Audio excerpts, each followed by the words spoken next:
My landlord tried to illegally evict me, so I bought his building and evicted him instead. It started when Marcus raised my rent 40% with 2 weeks' notice. I'd been renting the same studio apartment for 3 years, always paid on time, never caused problems. The building was a dump, peeling paint, broken elevator heat that worked maybe half the winter, but it was affordable at $800 a month, and I was saving every penny for my master's degree in social work. Market rates, Marcus said when I called to protest. His voice had that smugness of someone who'd had this conversation 100 times before. In the background, I could hear a TV blaring some talk show and what sounded like a woman crying. "I can't afford $120, I said. "In 2 weeks isn't legal notice." Marcus laughed, a harsh sound that made my skin crawl. "Legal notice, kid. This is my building. I can do whatever I want. You don't like it, there's the door. Good luck finding another place you can afford in this neighborhood." He paused, and I could hear him taking a drink of something. "Besides, I know you college kids probably got rich parents anyway. Time to stop playing poor and ask daddy for money." I wanted to tell him that my parents had died in a car accident when I was 16, that I'd been working 2 jobs since high school just to survive. Instead, I hung up and started researching. I researched tenant laws all night, printing statutes and highlighting violations. Rent increases required 30 days notice and couldn't exceed 25% annually in our city. Late fees couldn't exceed 5% of monthly rent. Landlords couldn't enter units without 24-hour notice except for emergencies. What Marcus was doing violated at least 6 different housing codes. At 8 a.m. I knocked on his penthouse door, the only unit he'd actually maintained. Through the doorway I could see granite countertops and hardwood floors that gleamed. His coffee mug said, "World's Best Landlord" in Comic Sans font. Behind him, a woman in a silk robe was cooking eggs on a stainless steel stove. He barely glanced at my legal documents. "Sue me," he laughed. "You think some broke college kid can afford a lawyer? I've been doing this for 20 years. Half my tenants don't even speak English well enough to fight back." He leaned against his doorframe, sizing me up like a predator evaluating prey. The woman behind him stopped cooking and watched our conversation with interest. "Besides, maybe try the suburbs. I hear there's a lovely trailer park about an hour away. More your speed." The woman, his wife, I assumed, giggled at this. She had the kind of laugh that suggested she'd never worried about rent in her life. That's when I realized this wasn't just about me. I started talking to other tenants that same day. Mrs. Chen, an elderly woman on the second floor, showed me notices demanding she pay $800 in cleaning fees or face eviction. Her English was limited, but her fear was universal. She'd been living there for 8 years, never missed a payment. He says, "My apartment dirty," she explained, showing me photos she'd taken. "But I clean every day." I show him as clean. He says, "No, must pay or leave." The photos showed an immaculate apartment. Miss Chen had covered every surface with protective plastic the way my grandmother used to do.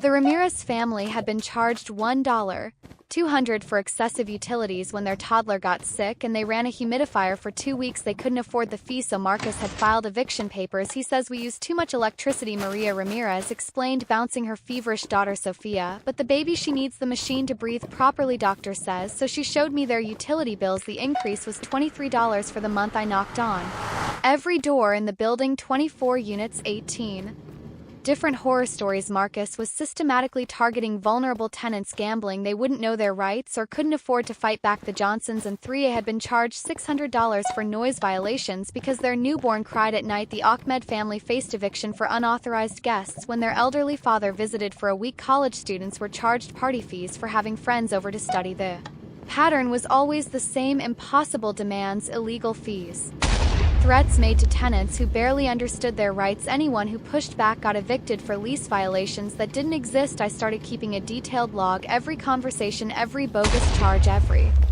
tenant too scared to fight back. I took photos of the crumbling hallways, the broken mailboxes, the elevator that hadn't worked in 6 months, the mold growing around the windows that Marcus refused to address. The city housing department had fined him $15,000 last year for code violations. He'd paid the minimum and changed nothing. I discovered Marcus owned 4 other buildings in the neighborhood, all run the same way. His total property value was over $3 million, but he spent nothing on maintenance and everything on intimidation. The breaking point came on a Tuesday morning when I saw Marcus screaming at Mrs. Chen in the hallway, demanding she sign papers she couldn't read. "Just sign here, Grandma," he said, shoving a pen at her. "Shaking hands makes everything easier. No lawyers, no courts, no trouble for anybody." Mrs. Chen was crying, repeating, "I pay rent, I pay rent," in broken English. Her hands were shaking so badly she could barely hold the pen. I stepped between them. "Those are eviction papers," I told her in the little Mandarin I'd learned from a college roommate. "Don't sign anything." Mrs. Chen's eyes widened with relief. She'd understood more than she'd let on. Marcus' face turned red up close. I could smell alcohol on his Breath at 10 o'clock a.m. Mind your own business or you're next. Actually, this is my business. I said I live here and what you're doing is illegal. He grabbed my arm hard enough to leave fingerprint bruises that I photograph later. You think you're smart? I'll have you out by Friday. Drug possession, noise complaints, property damage. I'll make up whatever I need to. I know judges in this city. They don't care about punks like you. That night I called my grandfather. Pop had been a contractor for 40 years. Before retiring wealthy, he'd built half the subdivisions in our county, invested wisely in real estate, and most importantly taught me how predators operate in business. How much would it cost to buy Marcus Building? I asked. Pop was quiet for a long moment. In the background, I could hear him clicking around on his computer, probably pulling up property records. Why? He asked. Finally, I explained everything: the illegal evictions, the fake charges, how Marcus targeted people who couldn't fight back, how he'd threatened to frame me for drug possession and bragged about having judges in his pocket. Send me the property records, Pop said. And that log you've been keeping, let's see what we're working with. 2 days later, Pop called back with information that changed everything. Building's worth about $800. 000, but Marcus owes $650,000 on the mortgage. He's been missing payments for 3 months. Banks getting ready to foreclose. He paused, and I could hear papers shuffling. Here's the interesting part. He took out a second mortgage last year to buy a vacation home in Florida, used the building as collateral. He's leveraged to the hilt and hemorrhaging money, so he's desperate. I said. Exactly, that's why he's squeezing tenants so hard. He needs cash flow to avoid losing everything.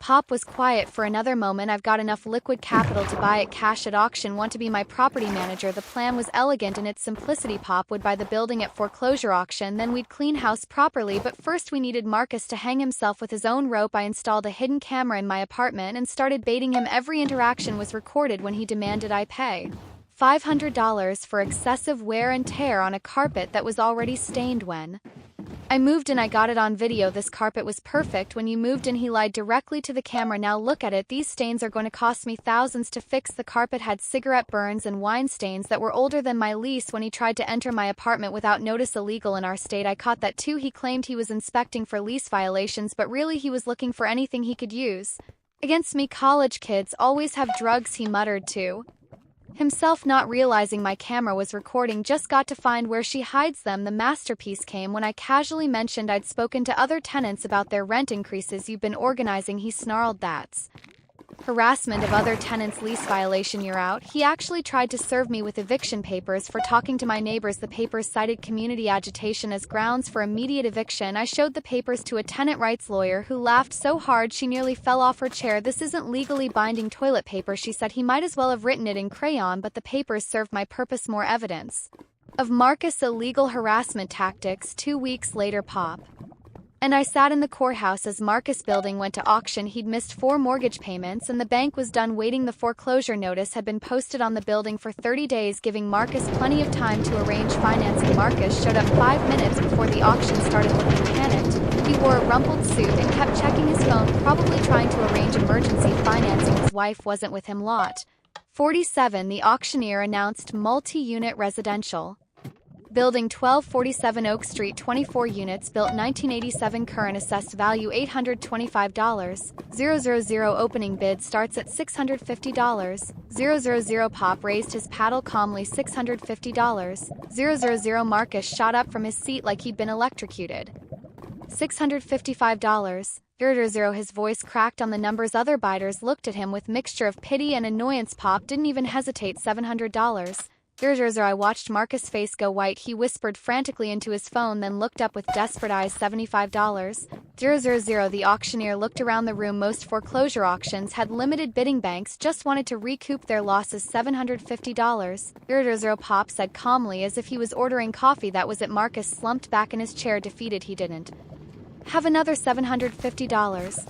000 neither did anyone else in that room willing to bid on a building that needed significant repairs. Going once, going twice. Marcus made one last desperate attempt, standing up and shouting, "Wait, I can get the money, I just need more time." The auctioneer ignored him. Sold to Paddle 23 for $750,000. Pop owned the building. Marcus sat frozen in his chair as people filed out around him. When he finally looked up and saw me standing there, the recognition hit him like a physical blow. "You," he whispered. "Hello, Marcus," I said pleasantly. "Fancy meeting you here." He stood up slowly, his face cycling through confusion, rage, and dawning comprehension. "This was planned. You planned this. I documented your illegal activities." I corrected. Your financial problems were already public record, we just took advantage of your poor business decisions. Pop walked over, having finished the paperwork. Marcus, I presume I'm the new owner. We'll need to discuss your lease situation. Marcus's face went through several colors. My lease? I owned you were a tenant with a lease agreement, Pop said mildly. A lease agreement that includes several clauses about property management fees and violation procedures clauses you wrote yourself. The eviction process took exactly 30 days, the legal minimum. We filed papers citing Marcus' lease violations for entering my apartment without permission plus non-payment of the management fees he suddenly owed as of the property transfer. Marcus tried to fight it. Of course, he hired a lawyer and claimed we couldn't evict him from his own building. The lawyer took his $5,000 retainer and then explained the reality. Actually, the lawyer told him, "You're not the owner anymore.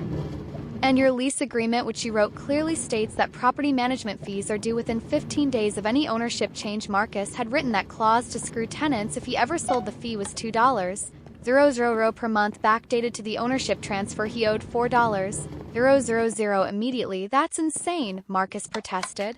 No one charges management fees to the owner. You're not the owner.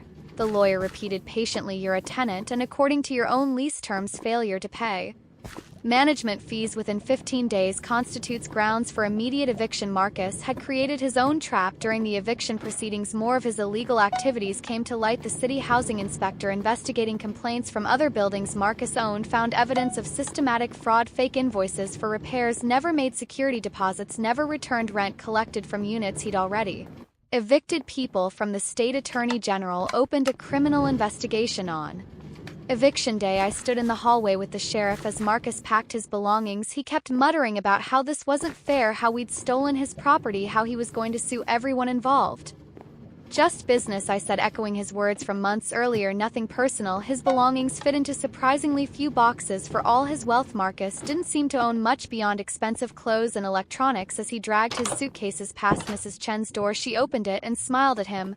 "Goodbye, Mr. Marcus," she said in perfect English. "Good luck finding affordable housing." Marcus stopped dead. Your English has always been fine," Mrs. Chen said pleasantly. "I just pretended otherwise to avoid your harassment." Amazing what people will say when they think you don't understand. Turns out half the non-English speaking tenants Marcus had been bullying understood every word. They'd been documenting his threats and illegal demands for months, just waiting for someone to help them fight back. The building transformation took 6 months and $200,000 in renovations. Pop and I hired contractors to install new elevators, repair the heating system, update the electrical, and address all the safety violations Marcus had ignored. We hired tenants to help with the work and paid them fair wages. Maria Ramirez, who had restaurant management experience, coordinated the project. The Ahmed family's teenage son, who was studying electrical engineering, worked with our electricians and learned valuable skills. Rent actually went down for most units once we calculated fair market value based on the building's actual condition and amenities. Mrs. Chen's rent dropped to $600. The Ramirez family paid $850 for a 2-bedroom that Marcus had been charging $1,200 for. We instituted a tenant bill of rights translated into 5 languages. Rent increases were capped at 3% annually. 24-hour maintenance response was guaranteed. Tenants could form committees to address building issues. Maria Ramirez became our building manager at $18 an hour plus benefits. Mrs. Chen started a community garden on the roof that she'd been dreaming about for years. The Nguyen family opened a small convenience store in the ground floor retail space we'd renovated. The other tenants we'd helped started spreading the word. Soon tenants from Marcus' other buildings were calling, asking for help with their own situations. Pop and I formed a property management company specializing in tenant rights and affordable housing. We bought 2 more buildings that were facing foreclosure due to slumlord practices. 6 months after the eviction, I saw Marcus at a coffee shop downtown. He was sitting alone, telling someone on the phone about how he'd been cheated out of his property by some rich kid's grandfather. I walked over to his table.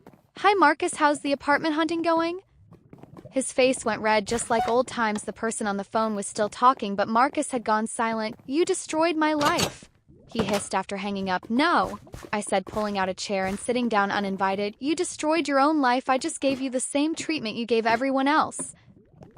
He looked older than I remembered. His expensive clothes couldn't hide the stress lines around his eyes or the way his hand shook slightly. "I'm ruined," he said quietly. "The criminal charges, the civil lawsuits, the bankruptcy. I lost everything." Mrs. Chen lost her sense of security for 8 years. I said, "The Ramirez family nearly lost their daughter's medical equipment. You were ruining lives long before anyone touched yours." I pulled out a business card. "My new property management company. We're always Looking for good tenants. If you can pass the background check, no evictions, clean credit, proof of income, you know how it works. Marcus stared at the card, then at me. You can't be serious, dead serious. Though I should mention we have a strict policy about rent increases, 30 days notice, reasonable amounts, only market rate, you understand. He crumpled the card. I'd rather live in my car. That's your choice, I said, but if you change your mind, we don't discriminate based on past mistakes. Everyone deserves a second chance as long as they're willing to follow the rules. I stood to leave, then turned back. Oh, and Marcus, that coffee shop you're sitting in, we just bought the building. Nothing's changing for the business, but we're converting the upstairs into affordable apartments. Rent starts at $750 for a one-bedroom.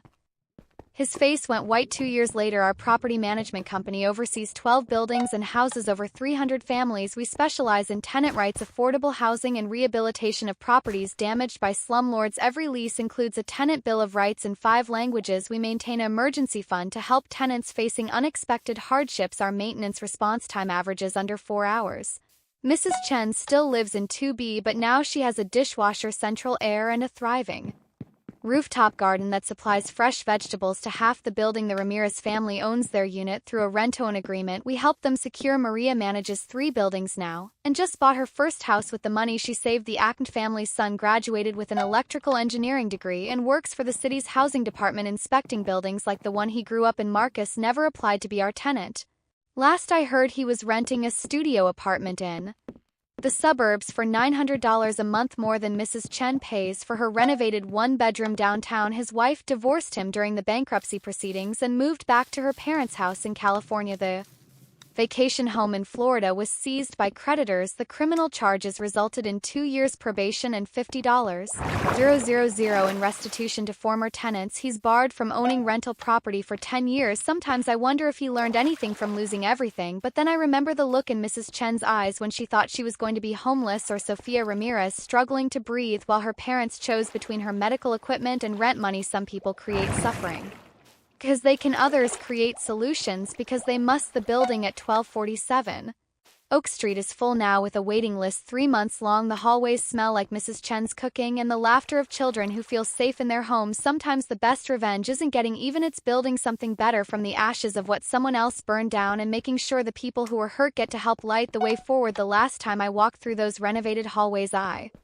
found a note Mrs. Chen had slipped under my office door. It was written in her careful handwriting. Thank you for teaching old woman that sometimes the young ones fight back, but she had it backwards. She and the other tenants had taught me that sometimes fighting back isn't about anger, it's about refusing to let cruelty be the only voice in the room. Marcus had been wrong about a lot of things, but especially this. The people he thought were powerless had just been waiting for someone to remind them how strong they really